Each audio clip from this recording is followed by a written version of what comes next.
Ibero TJ Radio presenta Intersecciones, un espacio de convergencia para la experiencia lectora, un cruce entre libros, arte, ciencia y sus historias.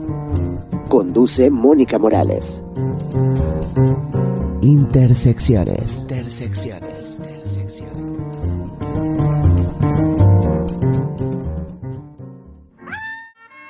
Hola, ¿qué tal? Sean bienvenidos y bienvenidas a la tercera edición de Intersecciones, un programa con enfoque en la literatura y las disciplinas del arte y la ciencia que se cruzan con ella. Yo soy Mónica Morales y aprovecho para agradecer a Heriberto Jaramillo, coordinador de Ibero TJ Radio, por todo el apoyo y las facilidades en la realización de este programa. En la edición de hoy, Lecturas para Mujeres, Gabriela Mistral en México. En Intersecciones recordamos a la poeta y premio Nobel chilena desde los años que pasó en México por invitación de José Vasconcelos, época precisamente cuando publicó este interesante libro que recupera lo que para ese tiempo significó una primera y gran recolección de textos dedicados exclusivamente a las niñas y mujeres mexicanas. Gabriela Mistral, la gran poeta y maestra latinoamericana, venía por 6 meses y se quedó 2 años, de 1922 a 1924, recorriendo el México rural en eso que Vasconcelos llamó las misiones culturales. Pero ¿por qué recibió la invitación del gobierno mexicano una maestra rural chilena para formar parte de lo que fue una gran reforma pedagógica nacional? Te invito a quedarte y descubrirlo en la siguiente media hora. ¿Qué dices? ¿Me acompañas? Estás escuchando Intersecciones.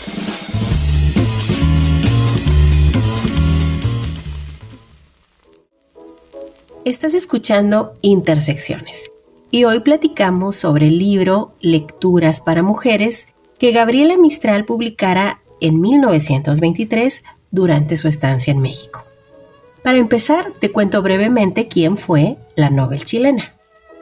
Lucila Godoy Alcayaga nació en Vicuña, Chile, el 7 de abril de 1889. Sí, el mismo año que Tijuana. Su seudónimo, Gabriela Mistral, lo utilizó por primera vez en la publicación de un poema en el diario El Coquimbo en 1908 a los 19 años de edad. Sin embargo, se sabe que escribía poemas desde los 11 años. La gran educadora y diplomática chilena no recibió formación básica o superior institucional. Creció, sin embargo, bajo el cuidado y guía de su media hermana, quien era mayor que ella y maestra rural.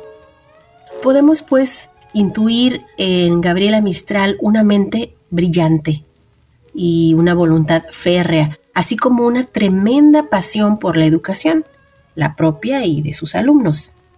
Este perfil autodidacta, sin duda, le trajo una fuerte crítica de los intelectuales chilenos de su tiempo. La invitación del gobierno mexicano a través de Vasconcelos, ministro de Educación, y fundador de la Secretaría de Educación Pública apenas un año antes, en 1921, fue duramente cuestionada. Es importante reconocer que la invitación fue totalmente por mérito propio. Sus biógrafos y estudiosos coinciden en que Lucila tenía de entrada 3 grandes puntos en contra. Primero, era mujer. Segundo, era pobre. Y tercero, era del campo. Sin embargo, fue por su gestión social, su aguda intuición y su trabajo, tanto desde lo educativo como desde la poesía, que consiguió hacerse un lugar en la vida pública de su país. Si algo caracterizó a Gabriela Mistral al paso de los años, fue, además de sus habilidades autodidactas, su capacidad de generar vínculos respetuosos, colaborativos, amistosos y solidarios. En ese sentido, su llegada a México, como lo afirma Carla Ulloa estudiosa precisamente del vínculo de Gabriela Mistral con los escritores mexicanos, se debe en gran medida a su capacidad autogestiva. Es decir, entender su arribo a México como obra exclusiva de Vasconcelos es restarle capacidad de agencia a la poeta chilena, según lo que comenta Ulloa. Carla Ulloa, ella pues en su investigación sigue el rastro de la relación que Mistral tenía con escritores mexicanos y la ubica más o menos hasta desde 1916, es decir, 6 años antes de su llegada a México. 6 años antes ya se comunicaba y colaboraba con poetas no solo de México, sino de toda Latinoamérica, pero aquí en México en concreto, con Efrén Rebolledo, Amado Nervo, Ramón López Velarde y Enrique González Martínez. Este último, precisamente, fue editor de la revista Pegaso, donde Mistral publicó poemas en 1917. Su vínculo con Enrique González precisamente pues va a significar uno de los grandes detonantes de la consolidación de las alianzas de Gabriela Mistral con el proyecto vasconcelista. ¿Por qué? Te lo cuento después de la identificación. No te vayas. No olvides sintonizar Intersecciones todos los viernes a las 3 de la tarde por Ibero TJ Radio. Continúas en Intersecciones y estamos recordando el libro Lecturas para Mujeres, uno de los grandes legados de la poeta chilena Gabriela Mistral a las niñas y mujeres de México.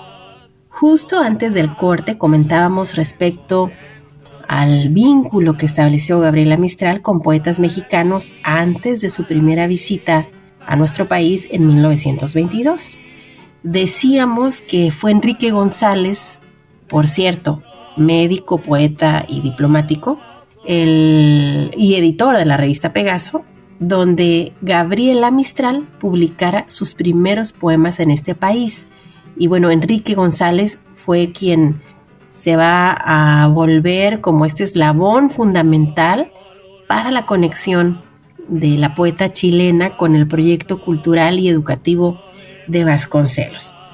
A propósito de esto, voy a abrir un breve paréntesis porque encuentro muy interesante el caso de Enrique González.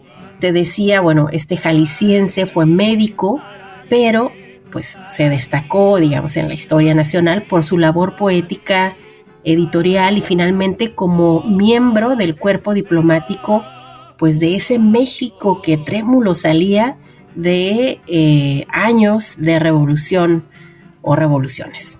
Pues fíjate, te cuento, que él, además de haber compartido con José Vasconcelos, haber sido de este grupo que fundan el Ateneo de la Juventud, una agrupación selecta de jóvenes y posteriormente intelectuales mexicanos que coincidieron en la Escuela Nacional Preparatoria y decidieron, pues, tomar las riendas de su pensamiento y reflexión, tanto filosófica, epistemológica, política, cultural, etc. Fue además Enrique miembro fundador del Colegio Nacional y para 1920 fue nombrado ministro plenipotenciario de México en Chile. Y bueno, un dato curioso, o sea, paréntesis dentro del paréntesis, fue que Enrique González, es creo que poco leído como poeta en la actualidad, pero fue candidato al Premio Nobel de Literatura en 1949. ¿Qué tal? Este año, no lo ganó, obvio, fue el año donde resultó ganador William Faulkner, pero bueno, a su muerte se le rindió homenaje en Bellas Artes y su cuerpo quedó sepultado en la Rotonda de los Hombres Ilustres en Guadalajara. Y dicen que las exequias estuvieron casi tan pomposas y concurridas como las que cuentan que se dedicaron al poeta decimonónico y rockstar Amado Nervo. Eso dicen. Vayan ustedes a saber. Pero bueno, cierro paréntesis. Y volviendo a 1920, cuando Gabriela Mistral, que recuerden ya lo conocía, ya tenían comunicación epistolar, ya había publicado poemas en Pegaso en 1917, bueno, cuando ella se entera del nombramiento de González y de su llegada a Chile, pues pronta, ¿no? Y solícita, pues se puso en contacto con amistades literarias y de la sociedad médica para rodear a Enrique González de una red de contactos, vaya, para que fuera muy bienvenido a Chile, y en tanto ella promovía con un auténtico fervor la propuesta educativa y cultural transformadora que el gobierno obregonista estaba gestando en México. Quiero decir, Gabriela Mistral publicaba columnas, ensayos, ¿no?, sobre el tema, de esta manera confirmando, digamos, su alineación ideológica, pues muy en congruencia con el sueño de Vasconcelos, que era precisamente alfabetizar masivamente a la población para elevar su cultura. Es entonces, bueno, el representante de México en Chile, Enrique González, quien a su vez, ¿no?, digamos, corresponde todas las atenciones y favorece entonces el contacto y comunicación de la poeta chilena con Vasconcelos. Y bueno, ya casi llegamos a 1922 y nos acercamos a la publicación de lecturas para mujeres en 1923. Estás escuchando Intersecciones. Volvemos después de la pausa. Escuchas Intersecciones. Volvemos después de la pausa. Continúa con Intersecciones. Ya estamos de vuelta. Seguimos contigo en Intersecciones. Recién comentábamos respecto a la gran labor de Gabriela Mistral en su natal Chile, vaya, pues como maestra rural, pero también urbana, y también fue una activista solidaria de causas campesinas y obreras. Pero bueno, sobre todo comentamos que su trayectoria poética venía ya cruzándose a la distancia, ¿no?, epistolarmente, con los poetas mexicanos, pues al menos desde 1916. Pues bien, vámonos a 1922. Gabriela Mistral llegó a México vía marítima. En Veracruz la esperaban por encomienda de Vasconcelos Jaime Torres Bodet, poeta y diplomático mexicano, que también, así entre paréntesis, te cuento, fue director general de la UNESCO de 1948 a 1952, o sea, las grandes ligas de la diplomacia internacional. Y también, junto a Torres Bodet, estaba Palma Guillén, quien es reconocida como no solo la primera mujer diplomática mexicana, sino en toda Latinoamérica, ¿no? La primera mujer que tiene una encomienda diplomática. Bueno, era principios del siglo XX, ¿no? Esto era realmente revolucionario. Y bueno, 1922, Gabriela Mistral tenía 33 años al llegar a México y bueno, desde la perspectiva actual nos resulta muy joven, 33 años, infanta. Pero bueno, en ese momento, para la época, ella ya contaba con algo así como 18 años de trayectoria en su natal Chile. Por todo lo que podemos encontrar y leer de este periodo, sabemos que Gabriela Mistral llegó con gran entusiasmo. Y esto porque para Latinoamérica, México había proyectado una imagen de cambio y transformación muy atractivo para el pensamiento intelectual de la época. Así fuera por un breve tiempo, ¿no? Pero el proyecto vasconcelista, a través de la Secretaría de Educación Pública, trajo un ambiente bastante optimista, ¿no?, y esperanzador para México y Latinoamérica, pues luego de tiempos de guerra y sangre. Gabriela Mistral, ojo, no vino de vacaciones, aunque viajó mucho por México, no vino de vacaciones, no venía de paseo, ella llegó a trabajar con el mismo amor como si hubiera nacido en esta tierra. Las asignaciones que tenía, ¿no?, los encargos de Vasconcelos fueron, bueno, en primer lugar, establecer una escuela modelo rural. A Vasconcelos le interesaba que Mistral compartiera su experiencia y el éxito, ¿no?, de las escuelas rurales chilenas en México. En segundo lugar, Ella también participó en el programa de bibliotecas públicas que inició Vasconcelos. Una tercera tarea pues fueron estas visitas a escuelas indígenas y rurales, que le llevó a una rutina de verdad intensa de viajes por prácticamente todo el centro y sur del país, pues dando cursos, charlas a docentes, a la población en general, ¿no? Conociendo México y a los mexicanos y mexicanas, ¿no? Y finalmente, pues tenía la encomienda de editar este libro, Lecturas para Mujeres, y como proyecto paralelo, Lecturas Clásicas para Niños, donde también intervinieron otros intelectuales de la época. Gabriela Mistral se dedicó a esas tareas con toda el alma. Los estudiosos de este periodo lo entienden como un espacio pues de gran crecimiento poético y profesional para Gabriela. Se consolida como escritora, porque no solo escribió poemas y cartas, sino también crónicas que publicaba en revistas de Chile y de toda Latinoamérica, ¿no? Sobre sus experiencias en México.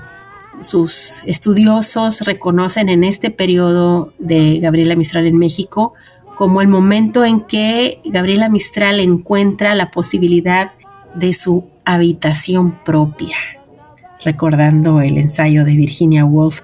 Es decir, que aquí en México Gabriela Mistral pudo hacer mucho de lo que jamás consiguió en su país, en su ambiente, por todas estas, digamos, envidias y egos a los que tenía que enfrentarse como mujer maestra rural.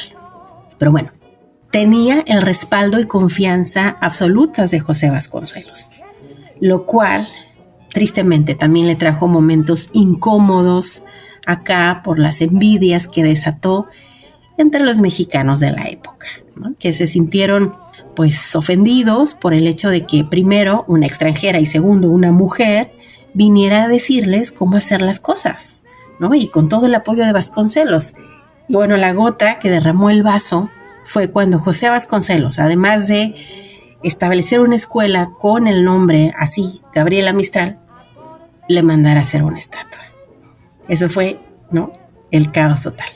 Lo cierto es que José Vasconcelos admiraba profundamente la inteligencia y el pensamiento político, pedagógico y literario de Gabriela Mistral.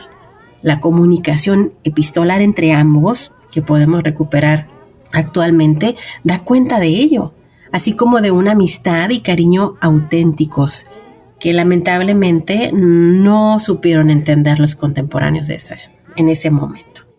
Estas habladurías, ¿no?, esas envidias y chismes llegaron a oídos de Gabriela Mistral, causándole profunda tristeza.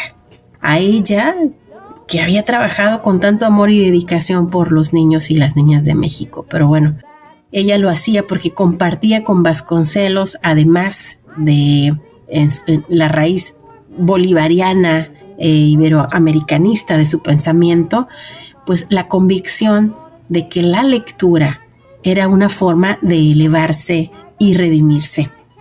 Estás escuchando Intersecciones. Seguimos después de la pausa. No te vayas. Seguimos en Intersecciones y estamos recordando el tiempo de la poeta y premio Nobel chilena Gabriela Mistral en México entre 1922 y 1924. Comentábamos en bloques anteriores que Gabriela Mistral vino por invitación de José Vasconcelos, el ministro de Educación y fundador de la SEP durante el gobierno de Álvaro Obregón. Recordábamos cómo Gabriela Mistral trabajó arduamente y codo a codo con las profesoras y profesores de México en una jornada intensa de visitas a las escuelas rurales e indígenas del país, y que además tuvo a su cargo la recopilación de materiales para el libro Lecturas para Mujeres.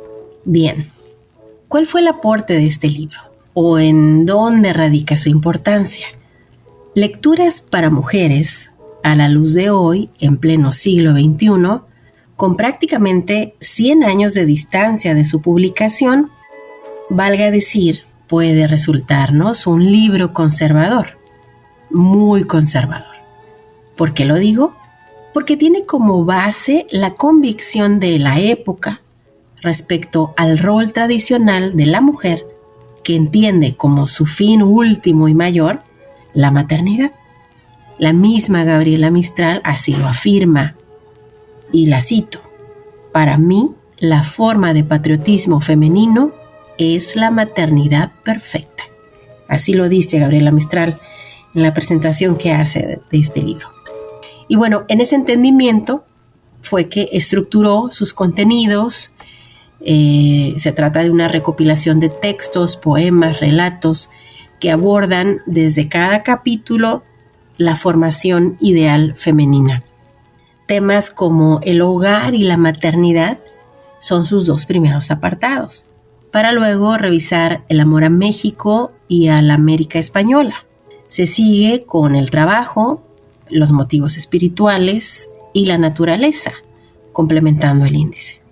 En este libro se reúnen grandes plumas europeas y latinoamericanas desde la selección y cuidado de Gabriela Mistral.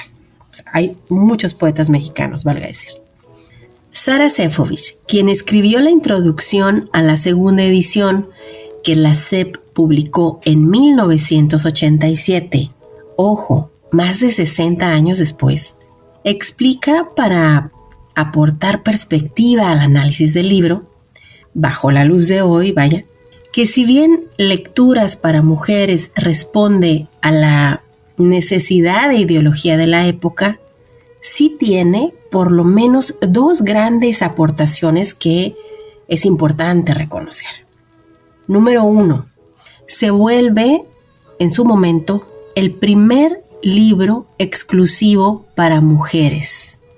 No existía en México, no existían materiales que le hablaran a la mujer y buscaran elevarla y educarla. Basta echarse un clavado a la historia de la educación de la mujer en México en los siglos anteriores para darnos cuenta de que nunca habían sido prioridad. Más allá, de lo relativo a las funciones y tareas domésticas que le permitieran ser una mujer de bien. Y esto según la clase social. Y la segunda gran aportación, ofrece una mirada que permite reconocer el valor de lo cotidiano. Es decir, una mirada poética, si gustan, del entorno, las tareas, la naturaleza, la vida. Este libro permite o busca entender la relevancia del rol de las mujeres desde el hogar y la maternidad, a la par de cualquier labor o tarea desempeñada por el hombre. Sefovich añade que las destinatarias de este libro eran niñas del campo o de la clase obrera. Finalmente, pues no tenían posibilidades más allá de la familia y la maternidad en su futuro. Y en ese sentido, el libro de Mistral, y cito a Sara Sefovich, ofrecía la belleza y la redención, porque enseñaba que el mundo de la mujer puede ser mucho más que puro fardo pesado, soledad, trabajo de criar hijos y sufrir hambre. Y cierro la cita de Sefovich. Es decir, la voz de Gabriela Mistral, y cito los términos que usa Sara Sefovich de nuevo, es una voz sencilla, sin grandes sueños, más bien tranquilizadora. Es decir, quizá justo lo que las niñas y mujeres de los años 20 necesitaban luego de más de una década de guerras y muerte. ¿Puede ser? Estás escuchando Intersecciones. Y con esto nos despedimos. Espero que hayas disfrutado el programa de hoy, Lecturas para Mujeres, Gabriela Mistral en México. Te invito a leer la obra de Gabriela Mistral, quien es al momento la única mujer latinoamericana que ha recibido el Nobel de Literatura. Y bueno, lo recibió en 1945 porque su obra representaba con honestidad el sentir de los pueblos de América, según lo afirmó la Academia Sueca. Sus libros, impresos o digitales, son bastante fáciles de conseguir. Te invito también a conocer su biografía y gran labor diplomática. En Chile existen varios proyectos dedicados a la divulgación de su obra y archivos, desde la Universidad de Chile, la Biblioteca Nacional Digital y la Biblioteca Regional Gabriela Mistral en Coquimbo, su región natal, entre otros. Si te gustó Intersecciones, compártenos, recomiéndanos y escúchanos la próxima semana a la misma hora a través de Ibero TJ Radio, para compartir otro cruce fascinante de literatura, artes y ciencia. En el apoyo a la producción agradezco a Heriberto Jaramillo. Mil gracias por hacer posible esto que ahora escuchamos. Yo soy Mónica Morales, feliz de haber estado contigo esta media hora y te espero la próxima semana. Hasta entonces. Ibero TJ Radio presentó Intersecciones, un espacio de convergencia para la experiencia lectora. Acompáñanos en la próxima emisión a través de la señal de Ibero TJ Radio. Intersecciones.